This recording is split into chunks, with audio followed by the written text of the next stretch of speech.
ஸஹீஹுல் புகாரியை பரட்டுங்கள்.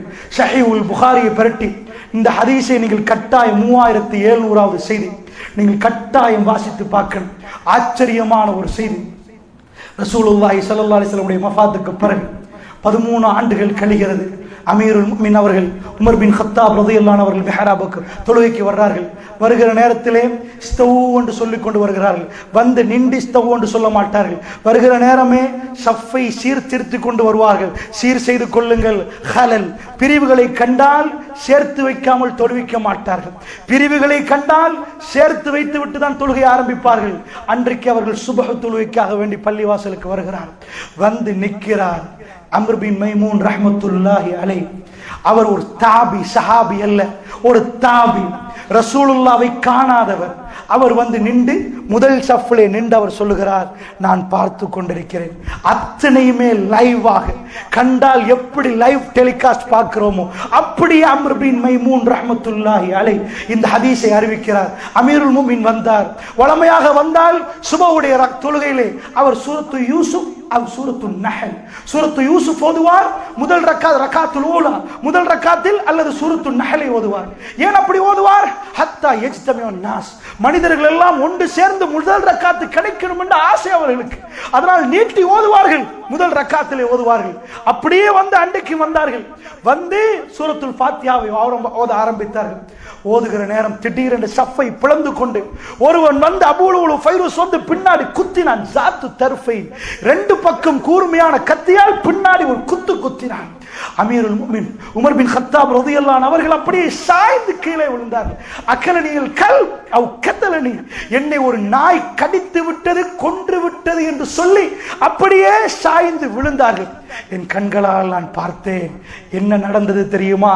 ஆச்சரியமான ஒரு வரலாறு, ஆச்சரியமான ஒரு வரலாறு. அவர் சொல்லுகிறார், கண்டவர்கள் கண்டார்கள், காணாதவர்களுக்கு தெரியாது. ஏனென்றால் அவர் கீழே விழுந்து விட்டார், பின்னாடி உள்ளவர்களுக்கு தெரியாது. என்ன தொழுகையிலே சப்தம் காணும். அவர்கள் சுப்ஹானல்லாஹ் சொல்ல ஆரம்பித்து விட்டார்கள், அவர்கள் தஸ்பீஹ் சொல்ல ஆரம்பித்து விட்டார்கள். அவர்களுக்கு நடந்தது தெரியாது. அமீர் முஃமினீன் அவர்கள் கீழே விழுந்த பிறகு நான் கண்களால் பார்த்தேன்.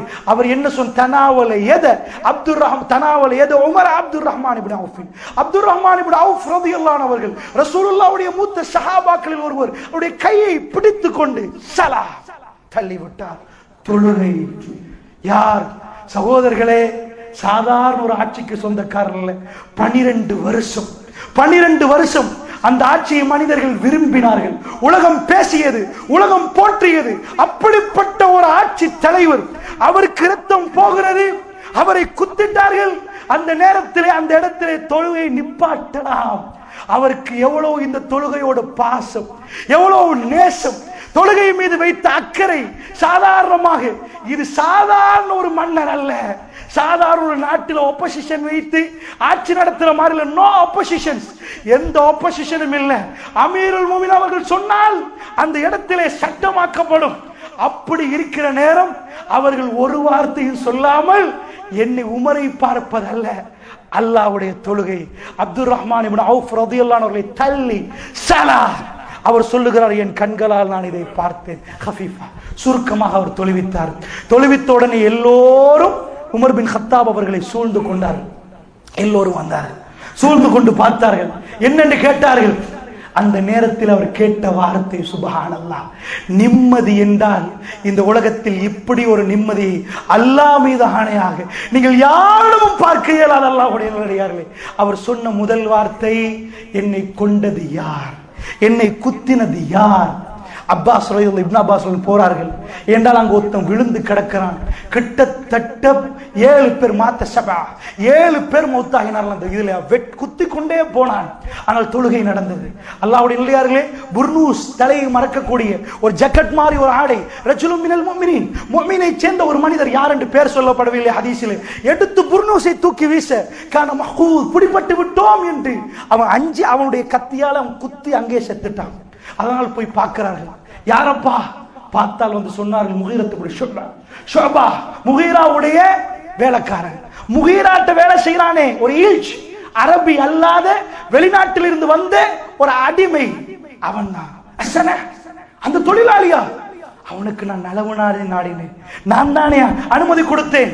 மதீனாவுக்கு அவ்வளவு சீக்கிரமாக யாருக்கும் வரையல, ஹை செக்யூரிட்டி ஜோன்.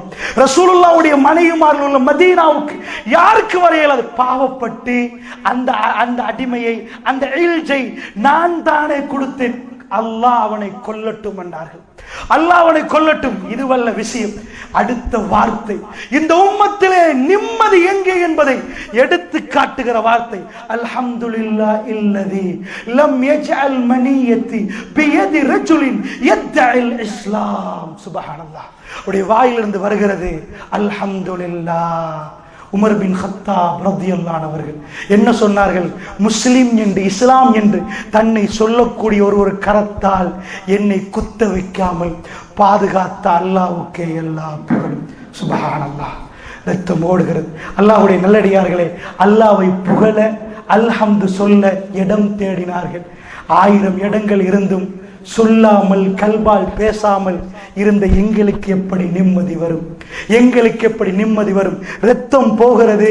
அவர் நினைத்தார், உமர் பின் கத்தாபை கொண்டது ஒரு முஸ்லிம் அல்ல, குத்தினது ஒரு முஸ்லிம் அல்ல. அருமை அலைஹி ஸலாத்து வஸ்ஸலாம் அவர்கள் சொன்ன செய்தி தெரியும். அந்த கதவு உடைக்கப்படும், அந்த கதவு உடைக்கப்படும். உமர் பின் கத்தாப் ரலியல்லாஹு அன்ஹு பிறகு ஃபித்னாவுடைய வாயில் திறக்கப்படும். உமர் ரசூலுல்லாஹி ஸல்லல்லாஹு அலைஹி வஸல்லம் சொன்ன செய்தி தெரியும். உஹது மலையிலிருந்து அசைகிற நேரம் ரசூலுல்லாஹ் காலால் அடித்தார். உஹது அசையாது. உன்மீது ஒரு நபி இருக்கிறார், உன்மீது ஒரு சித்திக் இருக்கிறார், உன்மீது 2 ஷஹீதுகள் என்றார்கள். உமர் பின் கத்தாப், உஸ்மான் பின் அஃபான் 2 பேரையும் பார்த்து ஷஹீதுகள் என்றார்கள் ரசூலுல்லாஹ். அவருக்கு தெரியும் ரசூலுல்லாஹ் அபூபக்கர் ரலியல்லாஹு அன்ஹு சாதாரணமாக மௌத்தாகுவார்கள். இந்த உமர் அப்படி அல்ல, இந்த உஸ்மான் பின் அஃபான் அப்படி அல்ல, எங்களை கொல்லுவார்கள், ஷஹீதாக்கப்படுவோம். நாம் தெரியும். அவர் என்ன எதிர்பார்த்தார்? ஒரு முஸ்லிம் என்னை குத்தவில்லை. அல்ஹம்துலில்லாஹ். அல்லாஹ்வே உனக்கே எல்லா புகழும், உனக்கே எல்லா புகழும். நிம்மதியை பாருங்கள். அல்லாஹ்வுடைய நல்லடியார்களே, வீட்டிலே கொண்டு போய் வைக்கிறார்கள். வைத்தால் கீழே பேசக்கூடியவர்கள் பேசுறார்கள். சில பேர் சொல்றார்கள், என்னப்பா உமருக்கு என்ன ஆச்சு? எங்களுடைய தலைவர் இங்கு ஜனாதிபதிக்கு என்ன ஆச்சு? பேசுறார்கள். பேசுற நேரம் சில பேர் சொல்றார்கள், லாபாஸ், ஒன்றுமில்லை, ஒண்ணுமில்லை. சில பேர் சொல்றார்கள், பார்த்தால் பயமாக இருக்கிறது, எங்களை விட்டு பிரிந்து விடுவாரோ, எங்களை விட்டு போய் விடுவாரான்னு பயமாக இருக்கிறது. கொடுத்தார்கள் ஈச்சப்பழச்சாறை, குடிக்கிறார்கள். மின் ஜௌஃபிஹி, அவருடைய வயிறால் வெளியே கசிகிறது. மஷூரா சபையும் ஒன்று சேர்றார்கள். இது ரத்தமா ஈச்சப்பழச்சாரா? ஏண்டா ஆபரேஷன் இல்லை, குடல் வெட்டிப்பட்டிருந்தால், உள்ளுக்குள்ள பகுதி வெட்டிப்பட்டிருந்தால் எந்த ஆபரேஷனும் இல்லை. அந்த நேரத்தில் அவர்களை விட்டணும், அவ்வளவுதான். எத்தனை யுத்த களங்களை சந்தித்திருப்பார்கள். காயம் பெருசா சிறுசா, லபன், பாலை கொண்டு வாருங்கள் என்று சொன்னார்கள். கொடுத்தார்கள். உட்கார்ந்து கொண்டு உமர் பின் கத்தாப் ரலியல்லாஹு அன்ஹு குடித்தார்கள். அது வயிறால் வெளியேற ஆரம்பித்தது. அம்ர் பின் மைமூன் ரஹ்மத்துல்லாஹி அலைஹி ஹதீஸை அறிவிக்கக்கூடியவர் சொல்லுகிறார், மதீனாவிலே இதற்கு முன்னாடி ஒரு சோகம் நடக்காமல் இன்றுதான் முதலில் ஒரு சோகம் வந்தால் எப்படி இருக்குமோ, எல்லோருடைய முகமும் இருட்டாகி விட்டது. உமர் பின் கத்தாப் எங்களை விட்டு பிரிகிறார், அமீருல் முஃமினீன் அவர்கள் எங்களை விட்டு போகிறார், 12 வருட ஆட்சி காலம் இப்பொழுது முடிவடைய போகிறது என்று எல்லோருக்கும் புரிந்துவிட்டது. மனிதர்கள் புரிய ஆரம்பிக்கிறார். உமர் பின் கத்தாப் ரலியல்லாஹு அன்ஹு அவர்கள் பதறவில்லை. அல்லாஹ்வை யார் சந்திக்க விரும்புகிறார்களோ அல்லாஹ் ரப்புல் ஆலமீன் அவர்களை சந்திக்க விரும்புகிறார். அல்லாஹ்வை யார் சந்திக்க விரும்புகிறார்களோ அல்லாஹ் அவர்களை சந்திக்க விரும்புகிறார். உமர் பின் கத்தாப் ரலியல்லாஹு அன்ஹு அவர்கள் தயாராகிறார்கள். எப்படி தயாரானார்கள் தெரியுமா? யா அப்துல்லாஹ், அவருடைய மகனை கூப்பிடுகிறார். சாலிஹான ஒரு பிள்ளையை வளர்த்து வைத்திருக்கிறார். ரசூலுல்லாஹ் உட்கார்ந்த இடத்தில் உட்கார்ந்த பிள்ளை, அவர் ரசூலுல்லாஹ் உட்கார்ந்த இடத்தில் உட்கார்ந்த பிள்ளை. அந்த அளவுக்கு ரசூலுல்லாஹ்வுக்கு கட்டுப்பட்டவர். அப்துல்லா கூப்பிடுகிறார். சொன்னார், எனக்கு ஒரு பிரச்சனை. என்ன? அவருக்குள்ள எந்த பிரச்சனையும் இல்லை, ஆட்சியில எதுவுமே இல்லை. ஏன் தெரியுமா? அம்ர் பின் மைமூன் ரஹ்மத்துல்லாஹி அலைஹி, இந்த ஹதீஸை நான் ஃபுல்லாக சொல்லவில்லை, சொன்னால் நேரம் பத்தாமல் போயிடும். இந்த ஹதீஸ் எப்படி ஆரம்பிக்கப்படுகிறது தெரியுமா? ஈராக் அவருடைய கையிலே வந்து விட்டது. அந்த நேரத்தில் ஹுதைஃபத்துல் யமான் ரலியல்லாஹு அன்ஹு இன்னொரு தோழர் இருக்கிறார். 2 பேரும் நின்று கொண்டிருக்கிற நேரம் அம்ர் பின் மைமூன் ரஹ்மத்துல்லாஹி அலைஹி பார்க்கிறார். உமர் பின் கத்தாப் ரலியல்லாஹு அன்ஹு கேட்கிறார், ஈராக் வாசிகளிடம் நாங்கள் எடுக்கிற வரி கூட இல்லையா? நீங்கள் அந்த மக்களுக்கு சரியான வரியா எடுக்கிறீங்க. அவர்கள் சொன்னார்கள், அமீருல் முஃமினீன் அவர்கள் மிக நியாயமாக எடுக்கிறோம். சிந்திச்சு பாருங்கள், பைத்துல் மாலுக்கு எந்த விஷயம் அதனால் எதுவுமே பெருசாகவில்லை. பைத்துல் மால் அள்ளி எடுக்கவில்லை.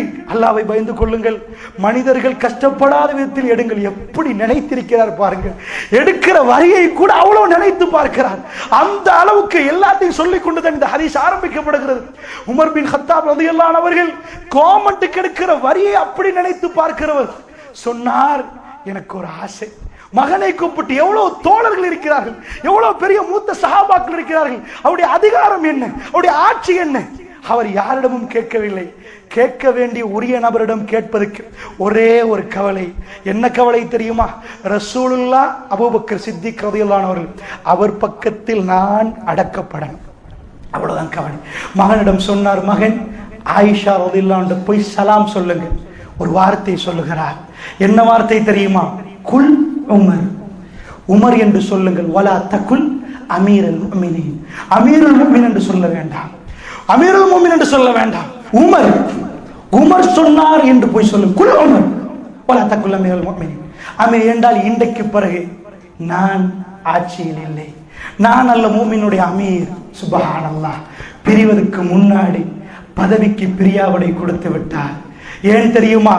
அதிகாரத்தோடு உமர் கேட்கவில்லை. அந்த சுப்ஹானல்லாஹ், பர்ச்சேஸ் கணக்கு, ஏக்கர் கணக்கு, மாளிகை கேட்கவில்லை. அவர் கேட்டது வீட்டில் அவரை அடக்குவதற்கு ஒரு கபர், ஒரு 6 அடி இடம். ஆயிஷா ரலியல்லாஹு அன்ஹா எப்படி அனுப்புறார்? மகன் போய் கேளுங்கள். எப்படி சொல்லுகிறார் பாருங்கள். நிம்மதி எவ்வளவு இருந்தா டென்ஷனே இல்லாம மகன் முதல்ல சுன்ன நபீனா ஸல்லல்லாஹு அலைஹி வஸல்லம், ரசூலுல்லாஹ்வுடைய சுன்னா சலாம். போய் ஆயிஷா ரலியல்லாஹு அன்ஹா சலாம் சொல்லுங்க.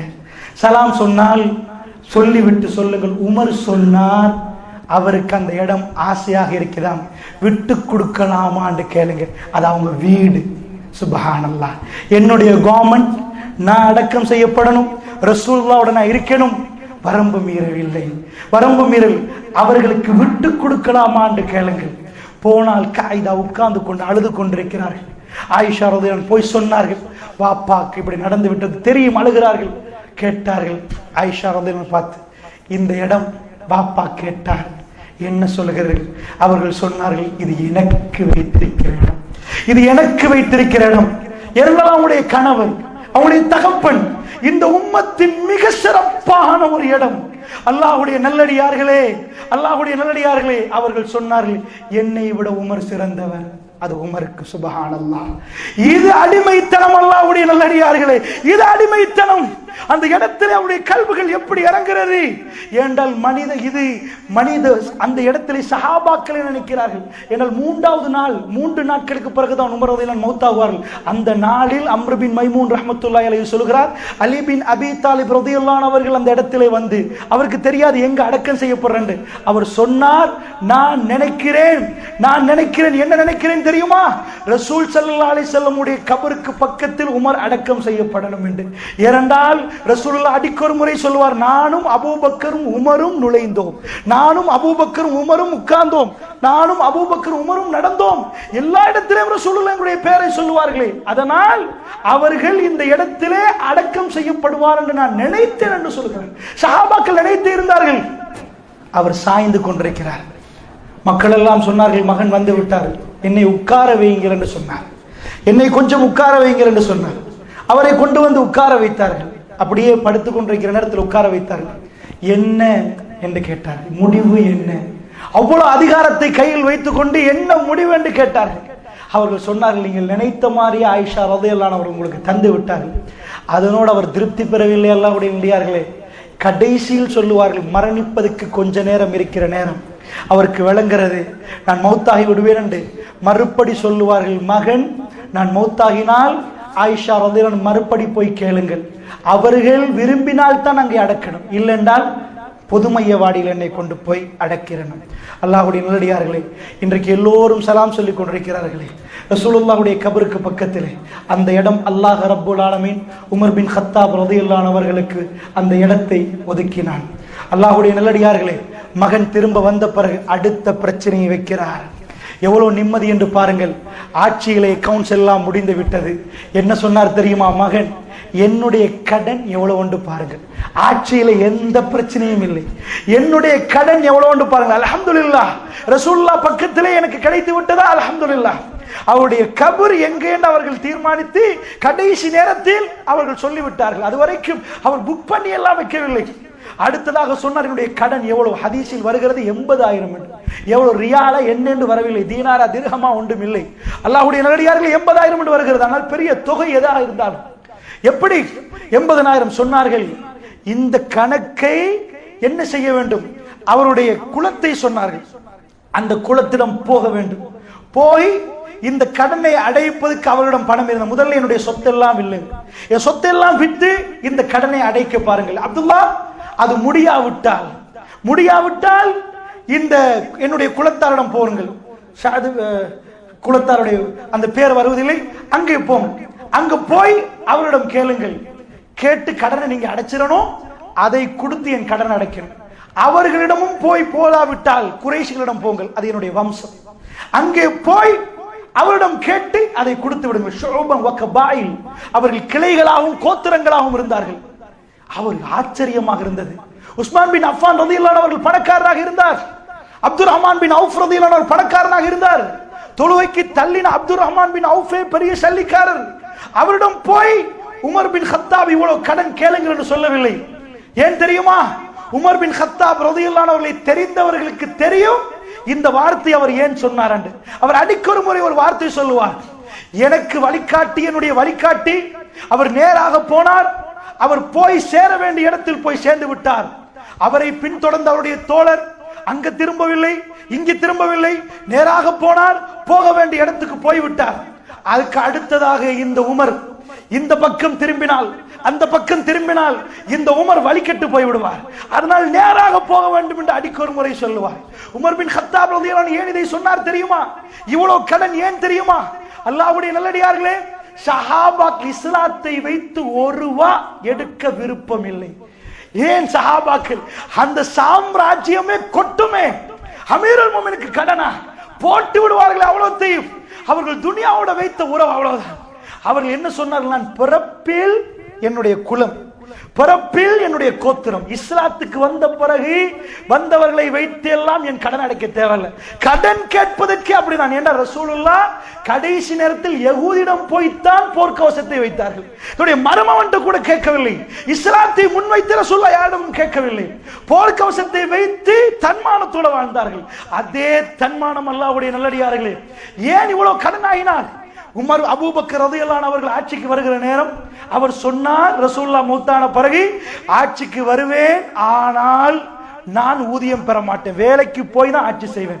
இந்த சபையில் உமர் பின் கத்தாப் அவர்களும் இருந்தார்கள். இருந்து பிடித்து சொன்னார்கள், அபூபக்கர் ரலியல்லாஹு அன்ஹு அவர்களை அப்படி செய்ய இயலாது, நீங்கள் பைத்துல் மாலில் சின்ன கணக்கெடுங்கள், பெருசாக. அவர் இயலாது என்று சொன்னார், இல்லை எடுக்க வேண்டும் என்று சொன்னார். அவர் கடைசியிலே சின்ன ஒரு ஊதியத்தை எடுத்தார். எடுத்து விட்டு கடைசி நேரம் சொன்னார், இன்னும் நான் ஆட்சிக்கு வருகிற நேரம் எவ்வளவு ஒன்று கணக்கு எழுதி வைத்திருக்கிறேன், இப்பொழுது எவ்வளவு ஒன்று பாருங்கள். ஒரு கழுது, கோவேரி கழுதையும் இன்னொன்று எனக்கு ஞாபகம் இல்லை, ஏதோ ஒன்று கூட இருந்தது. இந்த ரெண்டையும் கொண்டு வந்து பைத்துல் மாலுக்கு போடுங்கள். அபூபக்கர் எதோடு வந்தாரோ அதனோடு போக வேண்டும் என்று சொன்னார். அல்லாஹ்வுடைய நல்லடியார்களே, அவர் அப்படி முடித்துக் கொண்டார் தன்னுடைய வாழ்க்கை. உமர் பின் கத்தாப் ரலியல்லாஹு அன்ஹு அவர்கள் யாருக்கு சம்பளம் எடுக்க சொன்னாரோ அவர் அபூபக்கர் அவர்களுக்கு எடுக்க சொன்ன அவர் எடுக்கவில்லை. வல்லாஹி அவர் தொடவில்லை. 12 வருட காலமாக அவர் கடன் பட்டு தான் வாழ்க்கை வாழ்ந்தார். அவர் எந்த சொத்தோடு வந்தாரோ அந்த சொத்தோடு அவர் வந்தார், கடன் எடுத்தார். அதுதான் அவ்வளவு பெருசாக இருந்தது. அவர் ஆட்சியிலே ஒரு வகம் எடுக்கவில்லை, பைத்துல் மாலை தொடவில்லை, அல்லாஹ்வுக்காக வேண்டி அத்தனையும் அர்ப்பணித்திருந்தார். அந்த வரலாறுகள் தனி. நான் சொல்லுகிறேன், அல்லாஹ்வுடைய நல்லடியார்களே, அப்படி என்று சொன்னால் அதைத்தான் அவர் சொன்னார், கொடுங்கள் என்று. 80,000 எடுத்து கொடுங்கள் என்று. நான் என்ன சொல்ல வருகிறேன் என்றால், மரணத்துக்கு எவ்வளவு தயாராக இருந்தார்கள், மௌத்தை எதிர்பார்த்து கொண்டிருந்தார்கள். மரணம் நெருங்குகிற நேரம் அவர்கள் இந்த துனியாவோட வைத்த உறவுகள், கணக்கு வழக்கு எல்லாம் முடித்து விட்டு எவ்வளவு என்று எண்ணி சொல்லுகிற அளவுக்கு 86,000, 80,000 அல்ல 86,000 நினைக்கிறேன், 86, அந்த அளவுக்கு என்று கணக்கு வழக்கெல்லாம் பார்த்து இவ்வளவு ஒன்று சொல்ற அளவுக்கு மிக தெளிவாக இருக்கிறார்கள் என்றால், மௌத்தை அவர்கள் எதிர்பார்த்து கொண்டிருந்தார்கள். எந்த நேரமும் என்னுடைய உயிர் பிரியலாம் என்று எதிர்பார்த்தார்கள். அல்லாஹ்வுடைய நல்லடியார்களே, அடுத்த விஷயங்களை இந்த வரலாறு, இந்த ஹதீஸை நீங்கள் தெரிய பார்க்கணும். இந்த ஹதீஸை நீங்கள் நல்ல படித்து பார்க்கணும், உங்களுக்கு புரியும்.